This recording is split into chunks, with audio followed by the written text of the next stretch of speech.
இயேசு கிறிஸ்துவின் இனிய நாமத்தினாலே உங்களுக்கு என் அன்பின் வாழ்த்துக்கள்.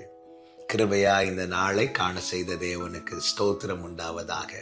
கர்த்தருடைய கிருபை உங்கள் அனைவரையும் சூழ்ந்து கொள்வதாக. எபேசியருக்கு எழுதின நிருபம் 5வது அதிகாரம் 1-2 வசனங்கள்.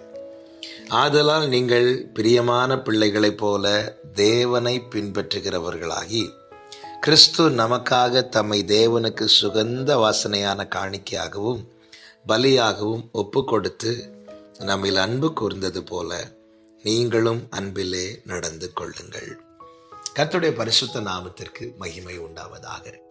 நம்மை குறித்த பரலோக விருப்பம் என்று சொல்லும் போது அது பிதாவின் விருப்பம். நம்மை குறித்த அவருடைய விருப்பம் என்ன? நீங்கள் பிரியமான பிள்ளைகளைப் போல தேவனை பின்பற்றுகிறவர்களாகி, கிறிஸ்து நமக்காக. பிதாவாகிய தேவனுடைய நேசகுமாரன் யார் தெரியுமா? ஆண்டவராகிய இயேசு கிறிஸ்து. அவர் எப்படி பிதாவுக்கு நேசகுமாரனாய் இருந்தாரோ வாழ்ந்தாரோ, அதே போல பிள்ளைகளாக்கப்பட்டிருக்கிற நானும் நீங்களும் அவருக்கு நேச பிள்ளைகளாய் காணப்பட வேண்டும், வாழ வேண்டும் என பரலோக பிதா நம்மேல் பிரியமாயிருக்கிறார், விருப்பமுள்ளவராயிருக்கிறார். அதற்காகவே கிறிஸ்துவை நமக்கு தந்தருளினார், நமக்காய் வாழ்ந்தார். எப்படி வாழ வேண்டும், பிதாவை பிரியப்படுத்த என்ன செய்ய வேண்டும், எப்படி வாழ வேண்டும் என்கிற அடிச்சுவடை ஆண்டவராகிய இயேசு கிறிஸ்து நமக்கு முன்னே வைத்து விட்டு சென்றிருக்கிறார்.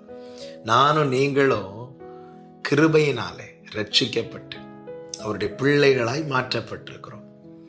இனி பிரியமான பிள்ளைகளாய் நான் நீங்களும் காணப்பட வேண்டும் என பரலோக பிதா விருப்பம் கொண்டு இந்த பரிசுத்த வேதாகமத்தை நமக்கு எழுதி கொடுத்திருக்கிறார்.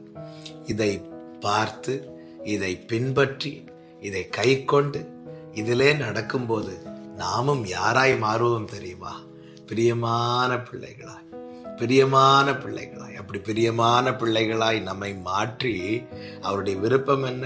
எப்படி இயேசு கிறிஸ்து பிதாவின் வலது பாரிசத்திலே அவர் அருகே செல்ல பிள்ளையாய் அமர்ந்திருக்கிறாரோ, அப்படியே ஜெயம் கொள்ளுகிறவனோ அவனும் என்னுடைய சிங்காசனத்தில் என்னுடனே கூட உட்காரும்படி அருள் செய்வேன் என்று ஆண்டவர் சொல்லி இருக்கிறார் அல்லவா? நம்மை தம்மோடு வைத்து அழகு பார்க்க விரும்புகிறார். ஆமேன். என கேட்கிற அன்பு சகோதரா சகோதரி, நம்மை குறித்த பரலோக திட்டத்தை பார்த்தீர்களா? பரலோக விருப்பத்தை பார்த்தீர்களா? பிதாவின் விருப்பத்தை பார்த்தீர்களா? துன்மார்க்கருடைய ஆலோசனையில் நடவாமல், பாவிகளுடைய வழியிலே நில்லாமல், பரியாசக்காரர் உட்காரும் இடத்துல உட்காராமல், இந்த வேதத்தில் பிரியமாயிருந்து இரவும் பகலும் ஏன் இதில் தியானமாய் இருக்க வேண்டும் என்று இப்பொழுது புரிகிறதா? பிரியமான பிள்ளைகளைப் போல நம்மை தேவன் கோபாக்கினின் பிள்ளைகளாய் பார்க்க விரும்பவில்லை.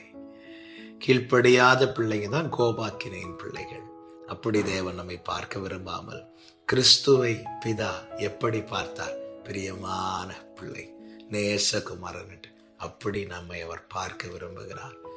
அப்படி என்றால் பரலோகத்தில் நமக்கு தேவன் எப்படிப்பட்ட ஸ்தானத்தை வைத்திருக்கிறார் பாருங்கள்.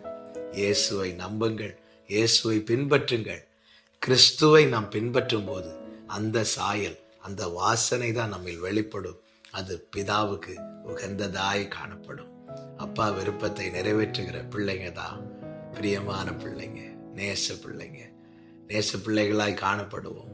பிதாவை சந்தோஷப்படுத்துவோம். ஜெபிக்கலாமா? தகப்பனே, நன்றி. உங்க விருப்பத்தை இந்த நாளில் எங்கள் மத்தியில் பகிர்ந்து கொண்ட கிருபைகளுக்காக ஸ்தோத்திரம். நாங்களும் கோபாக்கினின் பிள்ளைகளாய் அல்ல, பிரியமான பிள்ளைகளாய் அப்பா உமக்கு உகந்த வாசனை வெளிப்படுத்துகிறவர்களாய் காணப்பட கிருபை. இயேசு கிறிஸ்துவின் நாமத்தில் பிதாவே, ஆமென்.